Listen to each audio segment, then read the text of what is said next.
nós já temos aqui no estúdio a presença da nossa convidada na parte de entrevista do Conexão News, em nome da LC Suporte Empresarial, que é a advogada Natália Rodrigues Facchini, que vem conversar com a gente aqui, especialmente sobre o livro O Valor Jurídico do Afeto. É o assunto, é a pauta de hoje. Bom dia, Natália. Bom dia. Gostaria primeiro de agradecer o convite, de poder estar aqui de novo na Rádio Informativa, nesse jornal aqui que é tão querido também, que eu participo também como colunista. Quinzenalmente eu participo aqui publicando artigos relacionados ao direito de família, e nesse mês, então, a gente teve a oportunidade de lançar o meu livro, que é O Valor Jurídico do Afeto. É um livro de direito de família mesmo, e o lançamento foi no dia 12. A gente fez primeiro um lançamento virtual. Na verdade, assim, em razão da pandemia, eu decidi fazer uma live de lançamento para quem não pudesse participar do lançamento físico, e no dia 14 desse mês, então, a gente fez o lançamento ali na livraria do shopping, a livraria Vitrola, aqui em Lajeado. Certo. E quem tem interesse na área jurídica, do que trata o livro pontualmente, assim, ou é uma resposta ao que é o direito? Sim, na verdade, assim, esse livro ele nasceu da minha dissertação de mestrado que eu fiz. Eu terminei ela em 2018, que eu estudei em Lisboa, que eu terminei lá. E ele estava assim um tempo parado, era um sonho que eu tinha de publicar o livro.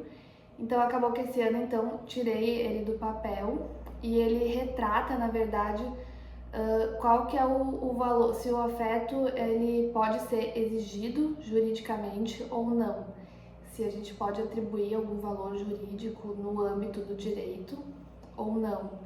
Então, na verdade, apesar de que a gente trata um pouco, assim, é um tema bastante jurídico, não é? Mas a gente vê, assim, se falar bastante na questão do abandono afetivo, a questão da alienação parental e tudo mais. Então, a gente fez esse livro baseado para dizer que o afeto ele não pode ser exigido juridicamente, porque é um sentimento do ser humano, mas que a gente tem a obrigação de prestar condutas que poderiam traduzir um afeto, mas a gente não tem como objetivamente verificar dentro da pessoa se a pessoa tem um afeto ou não, porque existem famílias que não são afetivas.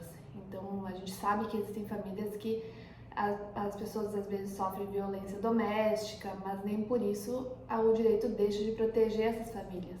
Porque se a gente dissesse que o afeto, que existe o tal do princípio da afetividade, a gente estaria excluindo da tutela jurídica as famílias que não são afetivas. Há uma dificuldade, me parece, de métrica para isso, né? Que seria o afeto, o que poderia se considerar afeto, né? Daqui a pouco Sim. Uma pessoa se acha hiperafetiva e na verdade não é nada disso, né? Na verdade, assim, eu trato no livro, no início do livro, assim, a primeira parte, eu trago, assim, bastante conceitos da psicologia até, para tentar conceituar o afeto, não é? Porque, na verdade, é um sentimento humano, então a gente vai dizer o que é o afeto e o que é o desafeto, não é? Então, a gente não tem... Muitas vezes as pessoas têm condutas que acreditam ser afetivas, mas a gente não tem como objetivamente verificar, né, no âmbito da pessoa, se ela tem amor, tem afeto ou não pela outra, não é? Certo. E o ordenamento jurídico consegue fazer com que isso tenha peso em definições, daqui a pouco, até em relação a guarda ou alguma coisa do tipo, não? Sim, na verdade o ordenamento jurídico ele pode cobrar condutas como se fossem afetivas. Por exemplo, a gente tem ali o dever de cuidado, não é? A gente tem a questão do abandono afetivo. Na verdade, o que se fala dentro do abandono afetivo não é que um pai, por exemplo, uma mãe deixou de amar o outro, mas na verdade ele descumpriu foi o dever de cuidado com o filho, não é? O dever de prestar assistência moral, psicológica, toda aquela assistência. Por isso que a gente tem essa questão do abandono afetivo, não efetivamente se verificando se o pai deixou de amar, mas se verificando que o pai deixou de estar presente e de prestar aquele dever de cuidado, porque a gente já tem assim uma frase que eu gosto muito, tem uma ministra no STJ, é a Nancy Andrighi, e ela fala que amar é faculdade, então amar é uma escolha, mas cuidar é dever, então os pais eles têm aquele dever de cuidado, então o amor ele pode escolher se vai sentir ou não, mas a gente tem o dever de cuidado com o outro, com a família. Certo. E a questão, hoje em dia a gente tem muita correria e muito pouco se conversa, na verdade, Sim. né? E se sente sempre essa necessidade do diálogo, sobretudo dentro das famílias. Essa questão do trabalho dos pais e desse afastamento entre pais e filhos em função desse trabalho, hoje até que, talvez atualmente até que não, em função de que muita gente está fazendo home office, alguma coisa do tipo. Mas antes disso, se percebia isso, e isso pode ser considerado falta de afeto? Na verdade, assim, quando a gente tem essas demandas de abandono afetivo, a gente tem que ter toda uma prova que o pai, por exemplo, eu sempre dou o exemplo do pai porque geralmente a gente faz isso contra o pai, mas pode ser contra a mãe, não é? A gente tem que ter toda uma prova de que não houve qualquer cumprimento do dever de cuidado, porque ali, por exemplo, o pai pode até não estar junto fisicamente com o filho, mas ele está provendo toda a assistência, não é? Pode ser um pai que paga os alimentos, que contribui final de semana, tá com o filho. Isso aí não caracteriza um abandono afetivo. O abandono afetivo é uma coisa muito mais psicológica, que fere muito mais aquele filho que se sente realmente abandonado, que o pai não liga, não aparece, aqueles pais às vezes que somem no mundo e deixam a criança abandonada. E isso pode ter algum tipo de repercussão no futuro, na vida dessa criança? Não sei se seria da sua área, ou se poderia falar isso. Não, a gente assim, quando a gente tem essa questão do abandono afetivo, geralmente dentro dos processos é feito um laudo por um psicólogo para se avaliar a extensão do dano na pessoa, essa que está pedindo. Pode ser criança, como pode ser maiores. Eu sempre recebo essa pergunta se os maiores podem pedir a questão do abandono. Então, pode ser uma pessoa adulta que vai pedir a questão do abandono afetivo. Então, vai ser um psicólogo que vai analisar a conduta do pai e se ele feriu moralmente o filho a ponto de gerar um dano psicológico muito grande, o que vai repercutir na vida dele. Eu ia mesmo perguntar essa questão da idade, porque alguns benefícios, por assim dizer, enfim, como a pensão, uma coisa assim, tem limitação de idade, né? Você vai pagar até os 18 anos, 21 anos, 24 anos na questão de estudo, né? Não, esse na verdade a pessoa pode pedir enquanto o pai estiver vivo, não é? É possível que se peça essa indenização por abandono afetivo. E a indenização é material? Sim, a gente tem decisões já, assim, de condenação material. A gente tem decisões de condenação de 100 mil reais, 200, então só que a questão é que a gente tem que conseguir uma prova para comprovar efetivamente que houve esse descumprimento do dever de cuidado. E o pedido, doutor Renato, ele tem que ser feito pela pessoa ou ele pode ser feito por um terceiro? Digo, por exemplo, a mãe pedir em prol do filho o abandono afetivo de um pai. Na verdade, assim, o filho vai dar entrada no pedido, mas se for menor, não é? Então a mãe vai estar representando, ela vai estar na qualidade de representante porque é menor, mas quem vai ser o autor da ação vai ser sempre o filho. O autor é sempre quem sofre o suposto abandono. A mãe, na verdade, os menores, então os pais têm que entrar representando, não é? Certo. A senhora falou que isso foi em base do seu estudo lá em Portugal, né? E qual é a grande diferença, assim, na legislação portuguesa e na legislação brasileira em relação à família, principalmente nessa área? Na verdade, assim, os portugueses, eles são mais conservadores do que os brasileiros em relação a essa questão do afeto, não é? Então, aqui no Brasil a gente fala muito sobre a questão do princípio da afetividade e em Portugal eles não falam tanto. Eles até falam alguma coisa, mas eles não falam em elevar o afeto a um princípio jurídico. Embora eles sejam, assim, a gente vê bastante diferença entre aqui e lá, mas lá eles são mais avançados principalmente na questão da família homoafetiva, não é? Porque aqui no Brasil a gente não tem lei que prevê o casamento, a união entre pessoas do mesmo sexo. Então a gente tem só uma decisão do STF, na verdade, que foi chamado a cumprir uma lacuna legislativa, não é? Porque o legislador até hoje não fez uma lei, enquanto em Portugal eles já têm lei, desde 2010 já, eles já têm essa lei permitindo o casamento entre pessoas do mesmo sexo, já tem tudo regulamentado. Então eu vejo que eles, embora eles sejam mais conservadores, eles têm esse avanço de regulamentar as questões, enquanto aqui no Brasil a gente tem uma certa bagunça, não é? A gente está com vários projetos de lei tramitando e até hoje nada foi aprovado nesse sentido.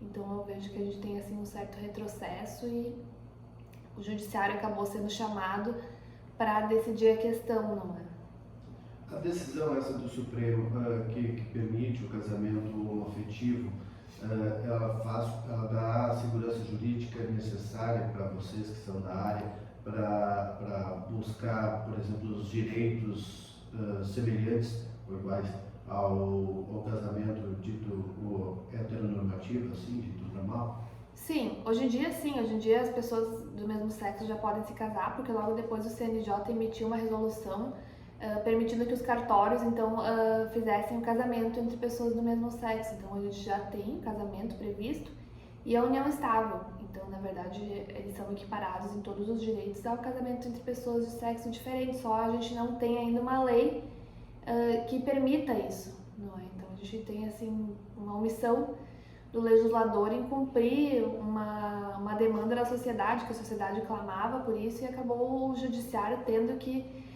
tomar a frente para conseguir decidir essa questão. Certo. Na questão assim de uniões, a gente sabe que tem o casamento tradicional, né?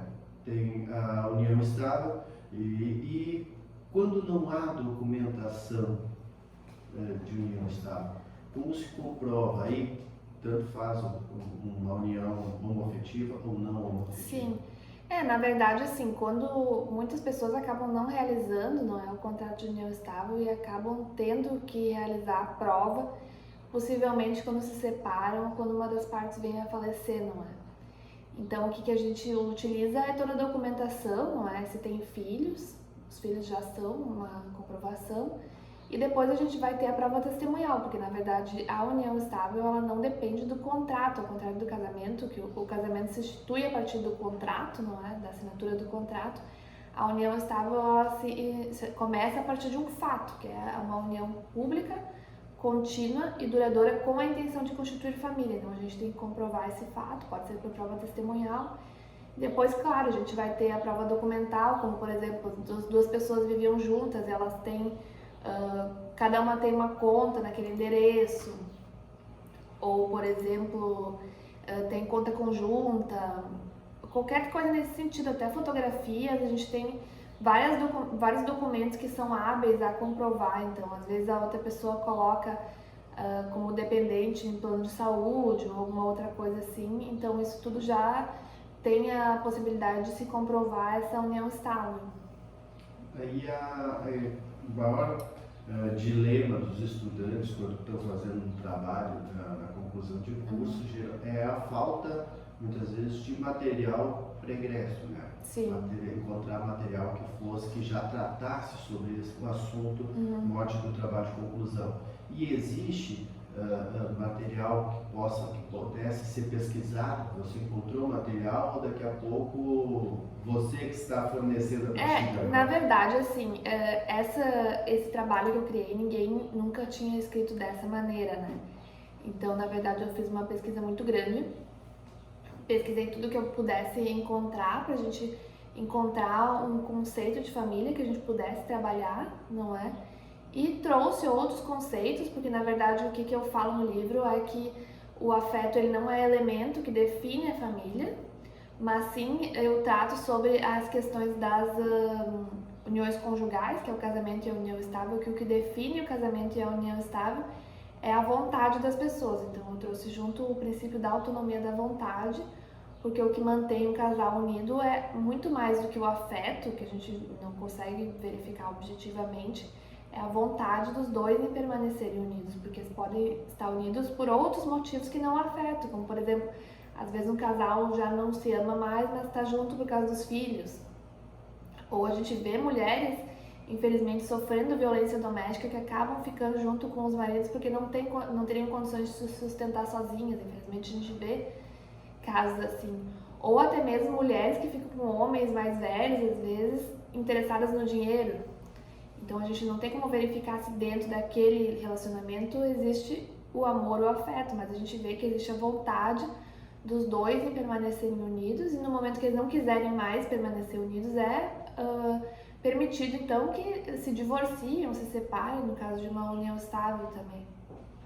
E qual é o nível de relação que é preciso ter para que eu consiga solicitar, por exemplo, essa questão do afeto? Pode ser o casal, entre eles, o casal e filhos, ou eu posso simplesmente dizer a minha irmã não tem o afeto que deveria ter em relação a mim. Na verdade, essa é a questão, que eu estou dizendo que o afeto ele não constitui um valor jurídico tutelável. Ele apresenta, na verdade, um valor para a família, que existem outros elementos para se verificar a existência da família. Por exemplo, uma relação de irmãos, a gente não tem nenhuma obrigatoriedade jurídica ali. Então, na verdade, um irmão, juridicamente falando, não teria obrigação de afeto, mas quando a gente fala de um pai com um filho, a gente tem a questão da obrigação de cuidado, o dever de cuidado, e quando a gente fala de entre os cônjuges, a gente tem ali os deveres de solidariedade, a gente tem o cumprimento dos deveres entre eles, não é mesmo? Bacana que um livro como este serve tanto para quem é estudantes da área jurídica, né? Para quem trabalha também na área, claro, e para todo mundo, na verdade. Né? Sim. Todo mundo tem família, todo mundo tem relações, enfim. Sim, na verdade é um livro voltado, não é mesmo, para o pessoal do direito, mas várias pessoas que não são do direito adquiriram ele e vieram me dizer que gostaram muito da leitura, que acharam a leitura assim bem fácil de compreender, porque na verdade a gente tem ali, eu tenho no início, como eu falei, a gente tem uma parte assim bem conceitual do afeto para que a gente possa entender o que é o afeto dentro da família e qual que é o papel jurídico que a gente tem dentro disso. Na coluna do jornal, a senhora sempre trata de forma bastante clara, né, essa questão das relações familiares. Uhum. E me parece que cada vez mais a família acaba dentro do ordenamento jurídico, por assim dizer, que em função da busca de direitos e da conquista de mais direitos.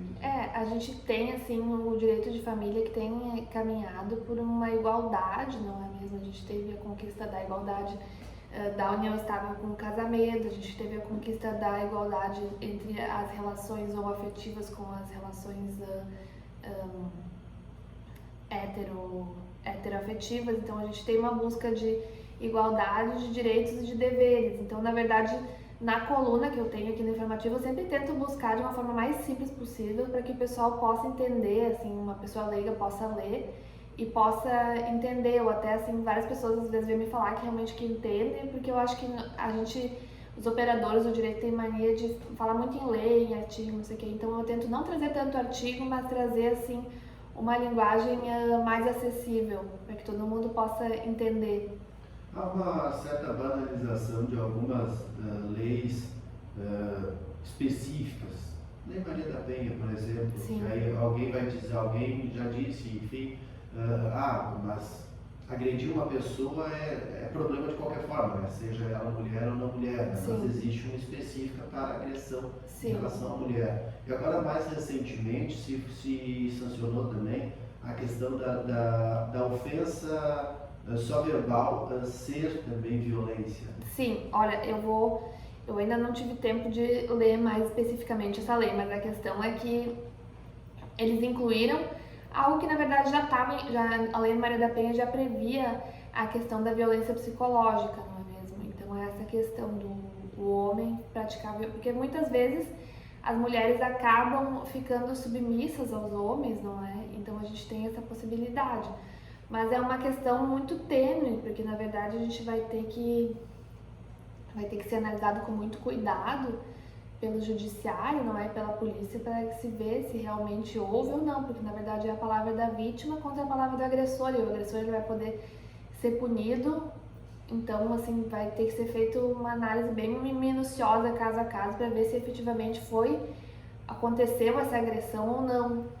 Um suporte profissional psicológico do jurídico vai ter que funcionar. Vai ter que ser feito, porque na verdade é a palavra da vítima que vai lá fazer a denúncia e que pode vir até mesmo outra pessoa a ser preso, não é? O homem pode vir a ser preso. Na verdade, a gente vai ter que ter uma busca, algum meio de se fazer essa comprovação, não é?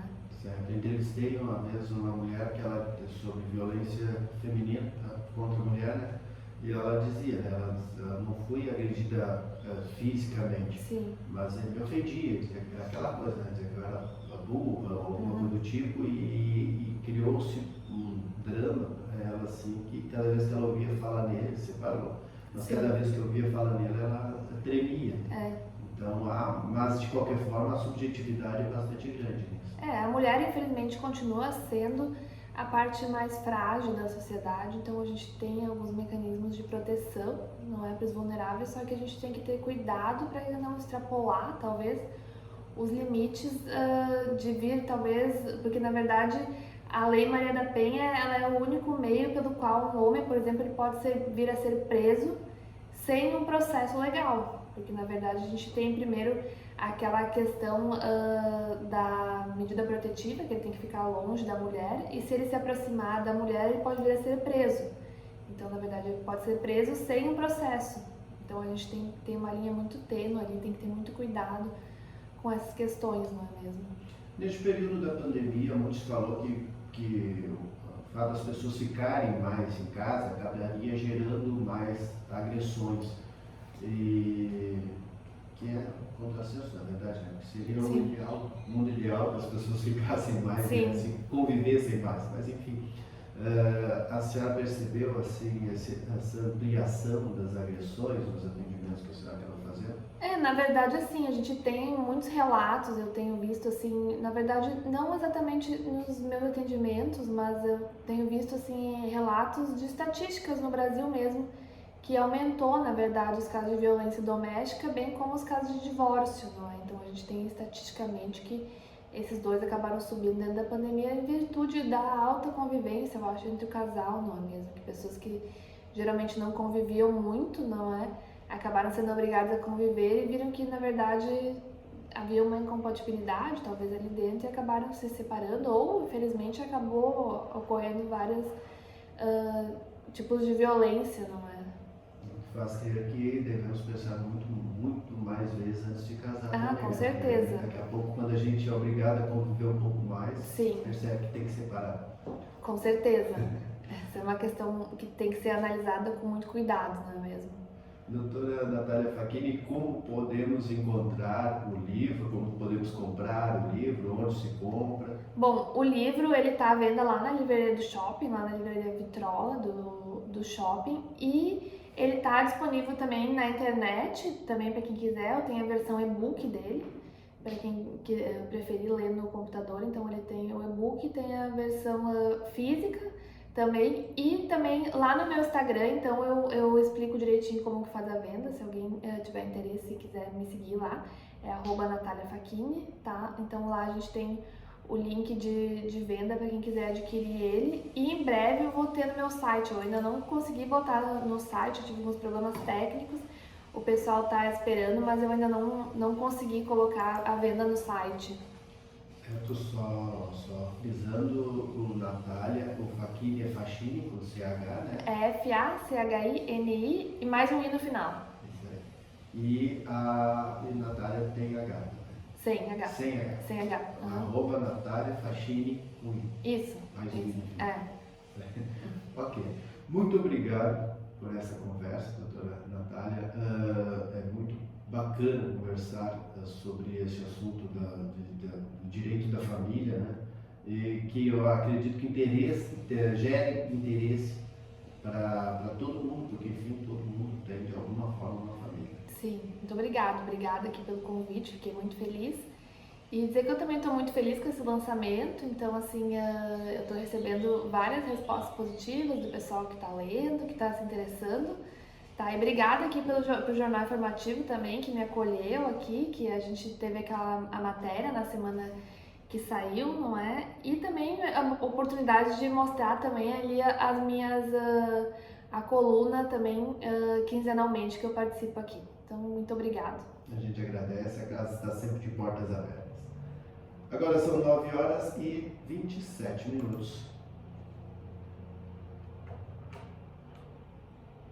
Isso aí.